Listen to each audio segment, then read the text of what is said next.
matchup of the week, too.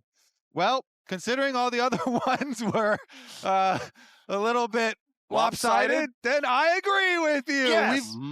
Okay. We're looking up here. All right. Well, immediately, Team Liquid is looking at the jungle. They want to ban away the signature Skarner from HamBak. They're going to take that one off the table. Varus is also banned out, and then Sentinels respond by banning out the knock wave combo. Yeah, no Karma ban just yet. You know, we are seeing a lot of Enchanter bans these days. Even the last series, we were seeing, you know, first round Seraphine bans, which I think is kind of interesting because that is a little bit more atypical.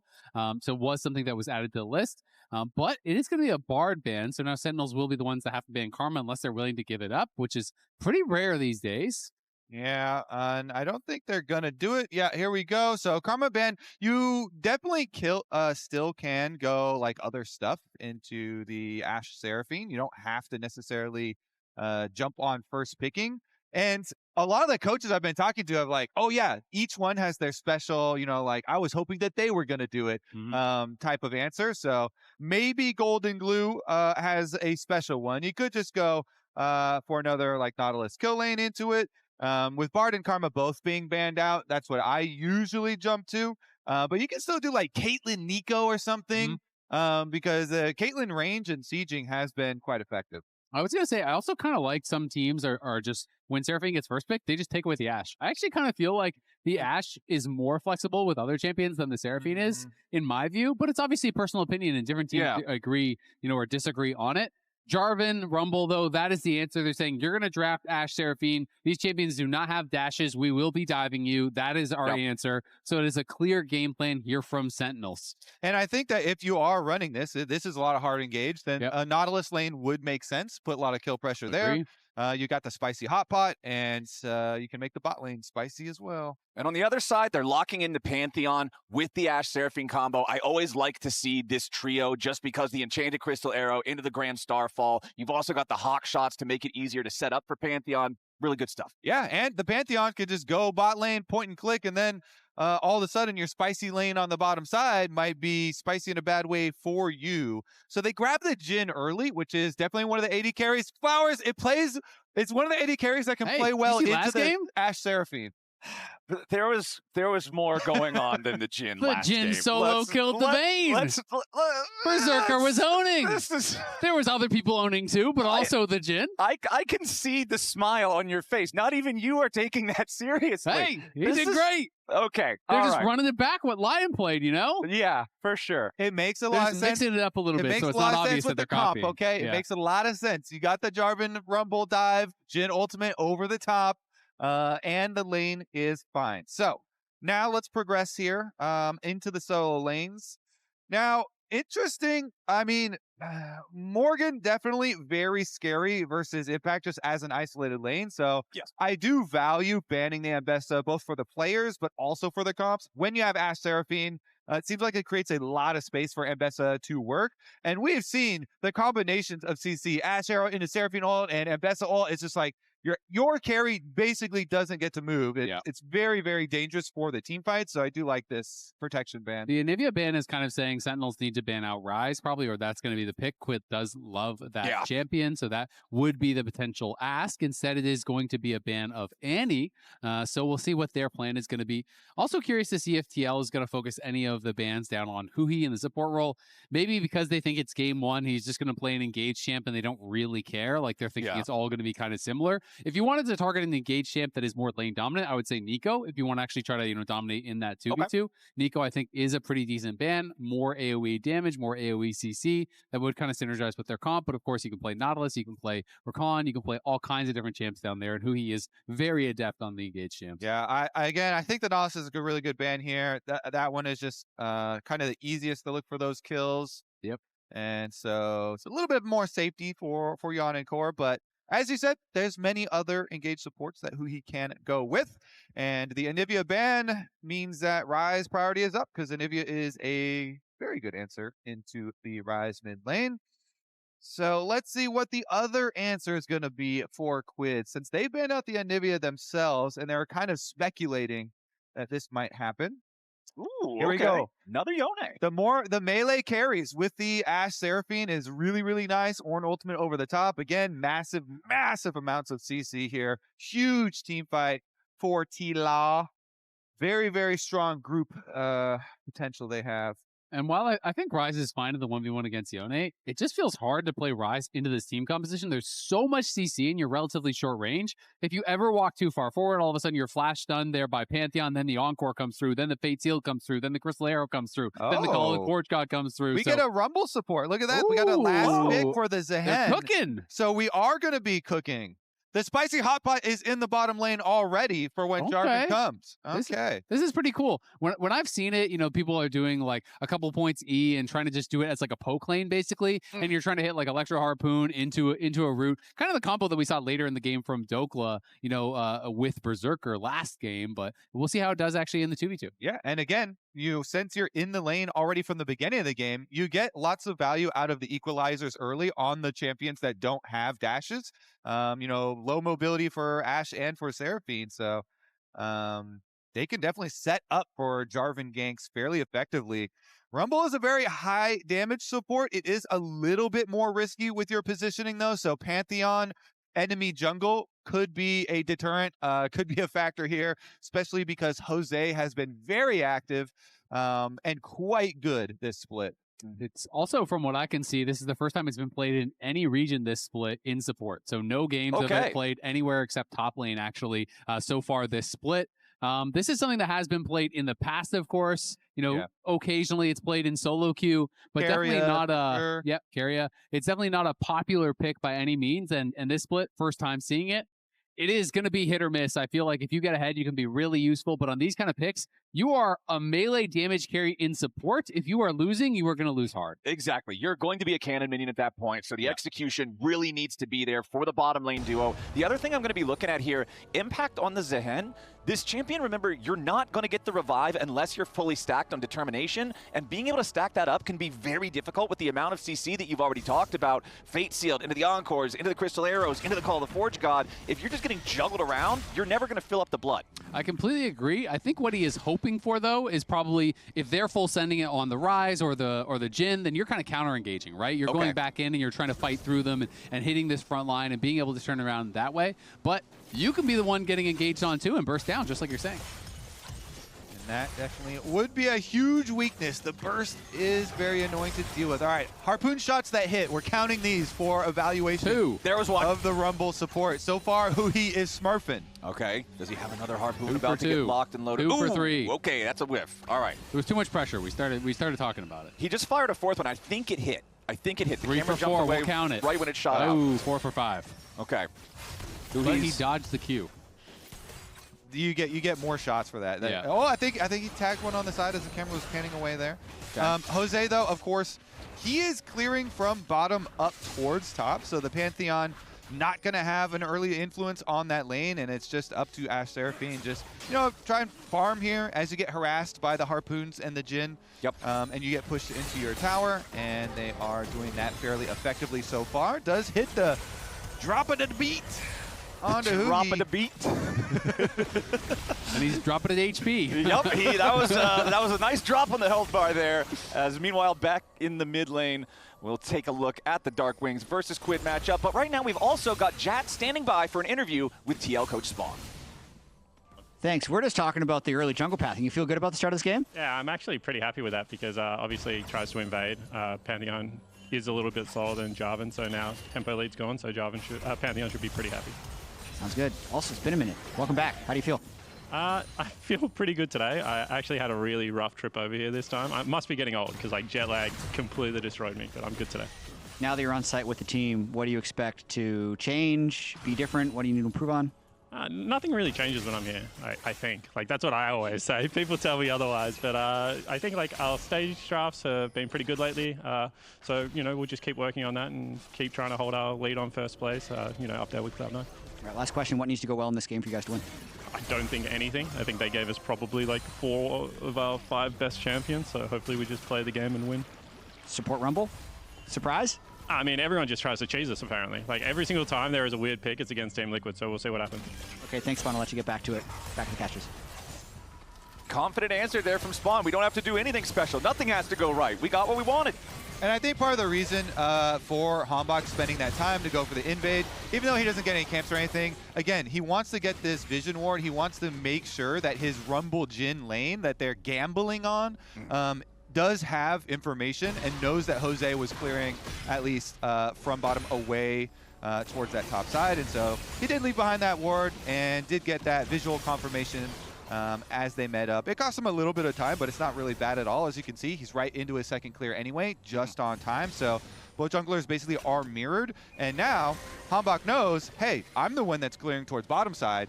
And so he can alert his bottom lane so they can play accordingly as well. You can see up here in top lane, it's Morgan running the show on this Ornn. I'm really looking forward to seeing how much he can accomplish in the team fights with this. We know how scary of a team fighter it can be.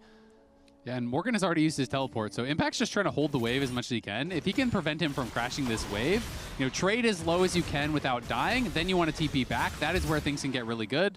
But you have to be careful when you're getting this low to not actually die. But if you can prevent the wave from crashing, TP back in, sometimes you can actually get the Ornn stuck in lane.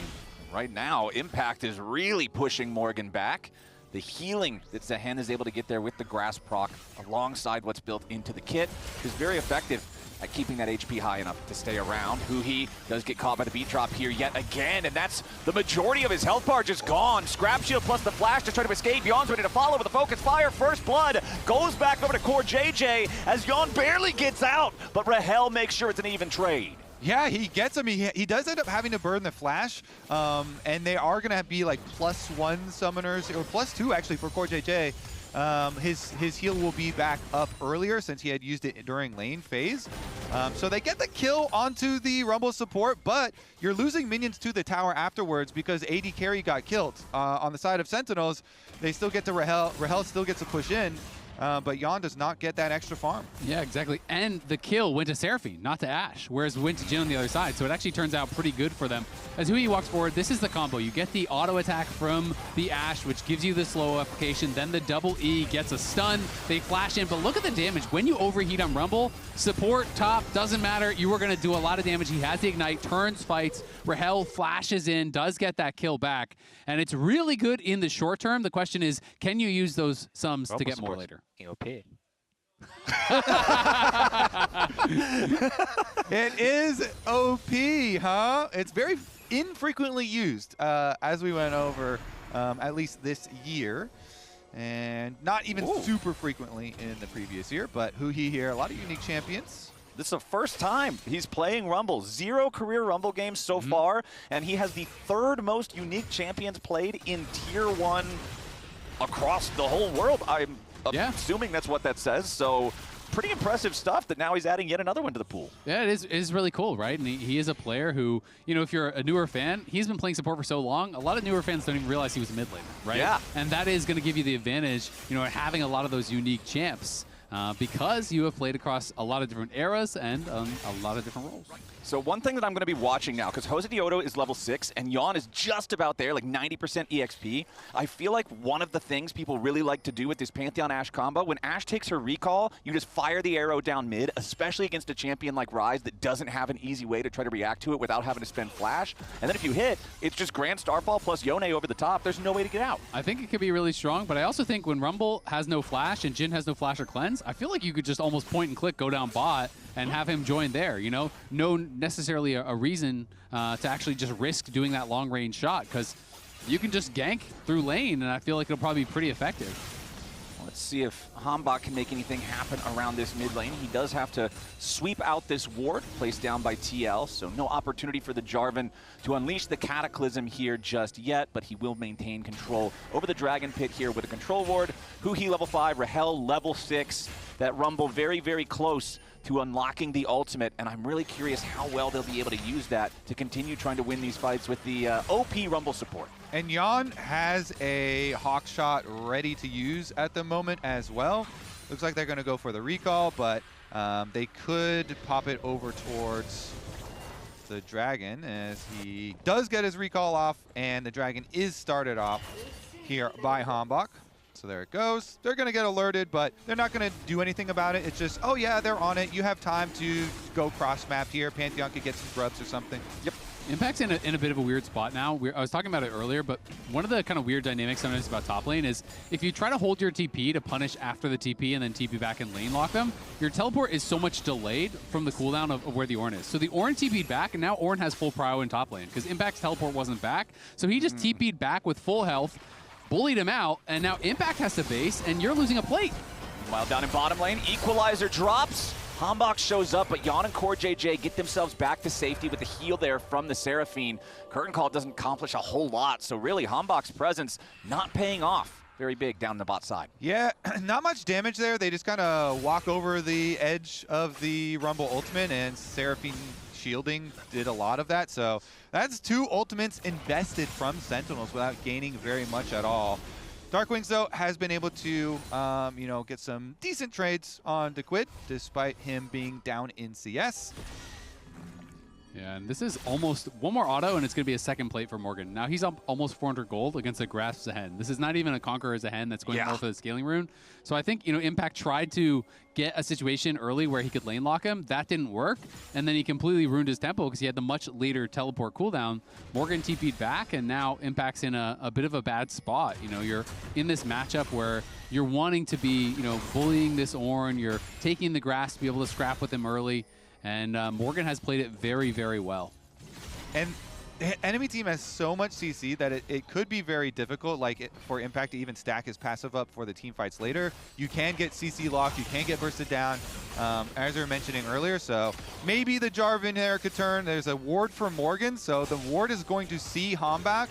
Morgan is still fine here. He's going to come down and just keep vision on HamBak, stop his recalls, harass him, make sure enemy jungle pressure is absorbed for as long as possible. And look at the minimap, even Yone gets a push up on mid. Pantheon's going for a wrap around towards bottom.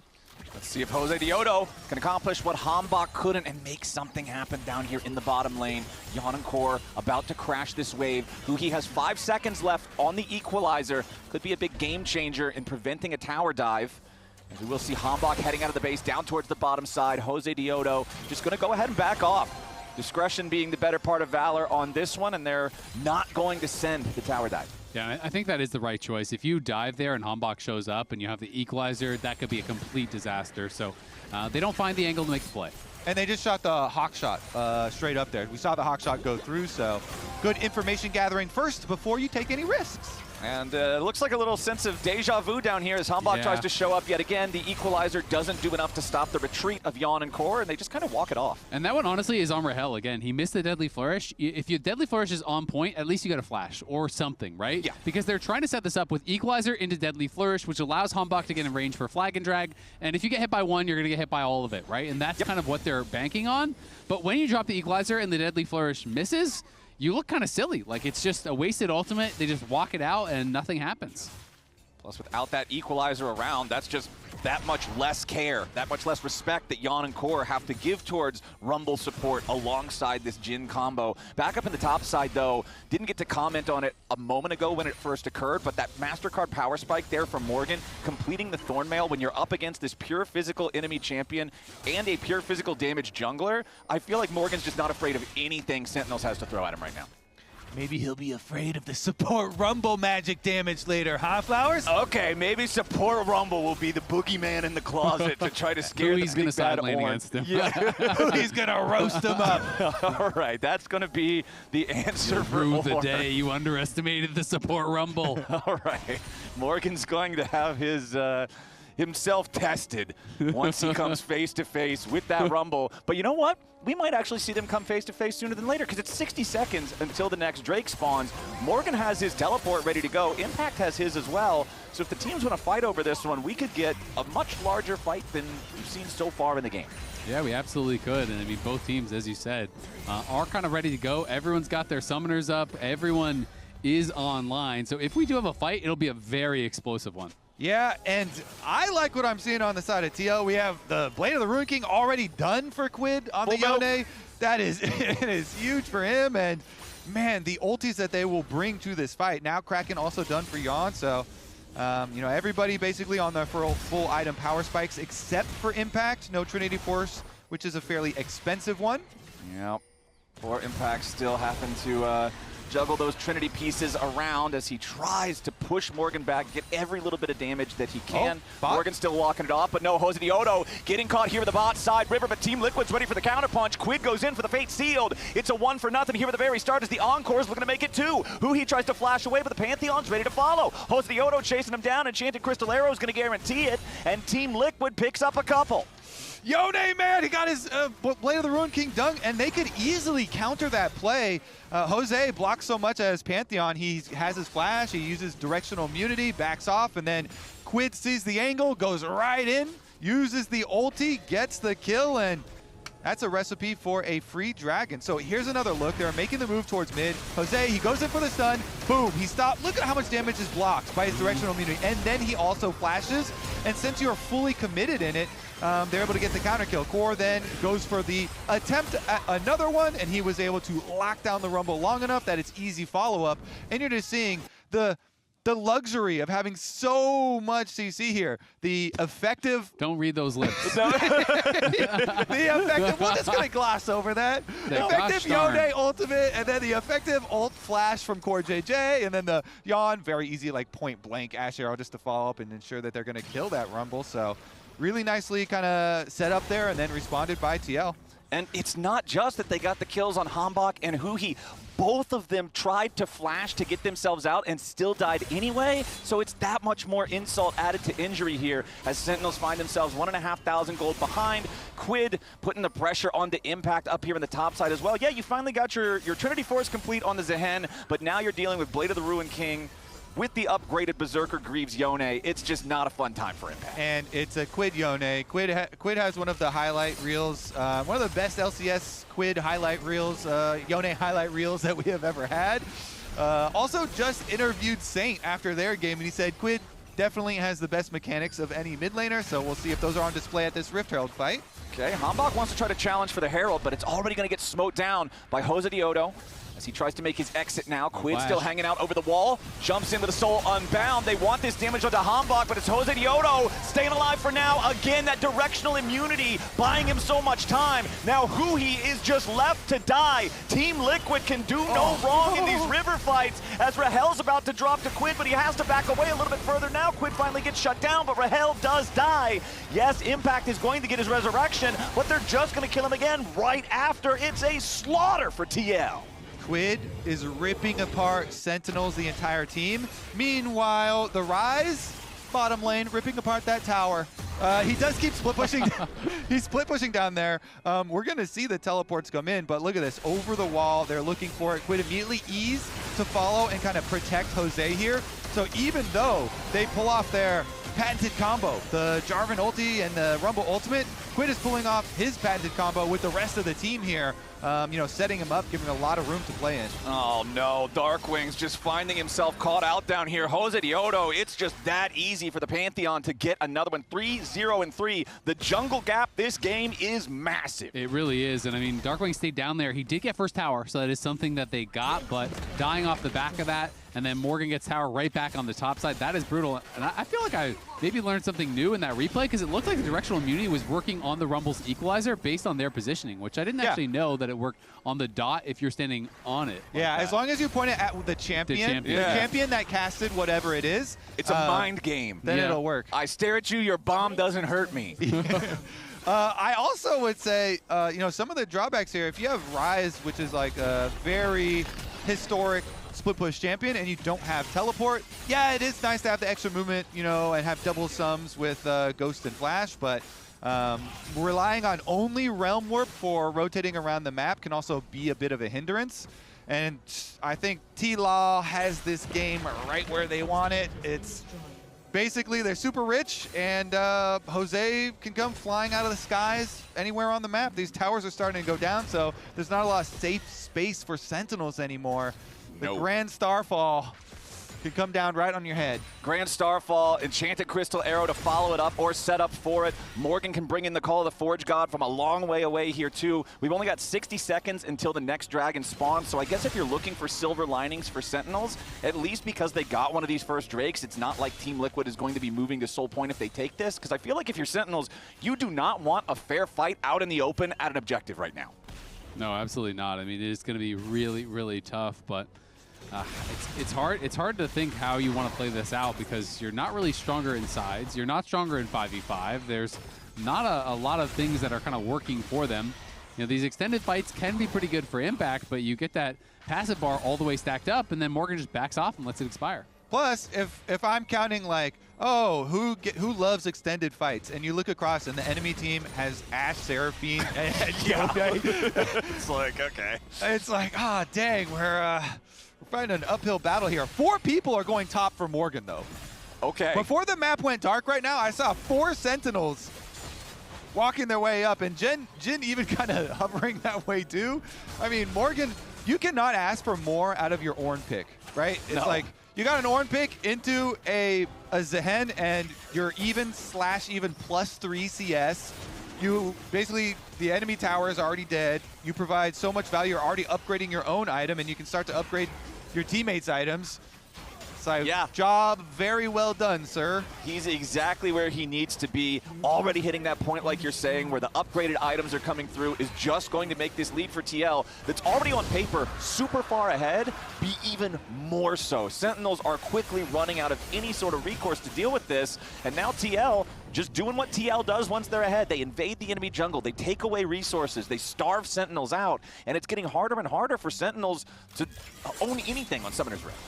I mean, I feel like we've talked about it a lot ever since even this roster was formed, but the signing of both Quid and Josedeodo, these two together, have had a lot of really big performances for the team, even in some of the games where they were not successful. And so people obviously always looking for a lot out of these two. Quid, last week, we were quite critical because he had a unexpectedly underperforming game, and it was quite surprising because he is usually so good, and it's nice to see immediately right back to business as usual for him.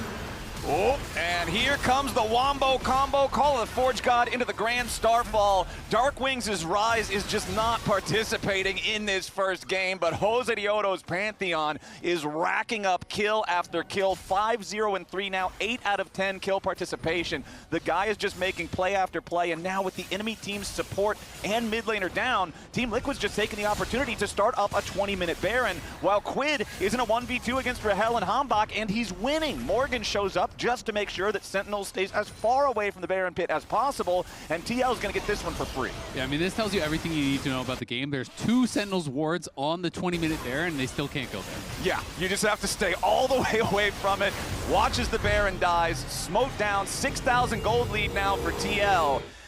The night is getting very dark very quickly here for Sentinels. Yeah, absolutely is. This is a tough one for Sentinels.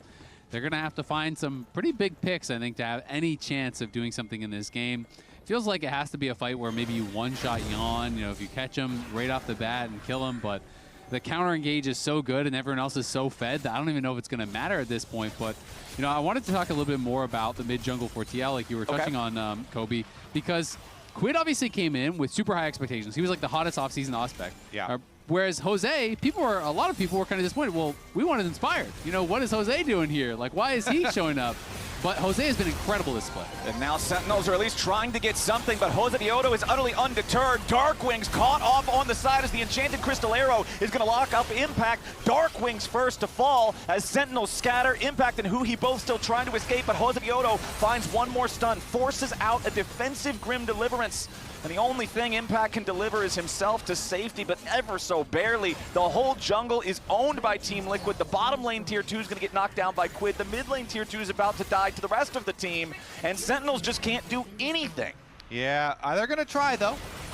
Well, it better be one hell of a try, because you're running out of chances. Quid already grabs the kill there onto huhi. It's a double for Quid before they even get Impact in there, and Yeon's just going to focus fire the Zaahen. Josedeodo with the Grand Starfall 2 feet away as Impact tries to hide in the jungle, escaping the Team Liquid bounty hunters, but it's not going to happen. Josedeodo dominating Team Liquid on the victory march. Impact was that meme of the pizza delivery coming to the apartment that's all on fire. he teleported in. Hey, Two guys are already dead. Everybody else is running away. Now the base is shattered. Josedeodo just WTF. They're all just instantly flashing over after him. This game's already over, Flowers. Yeah, this one's done. 23 minutes in, 14-2, 11,000 gold lead.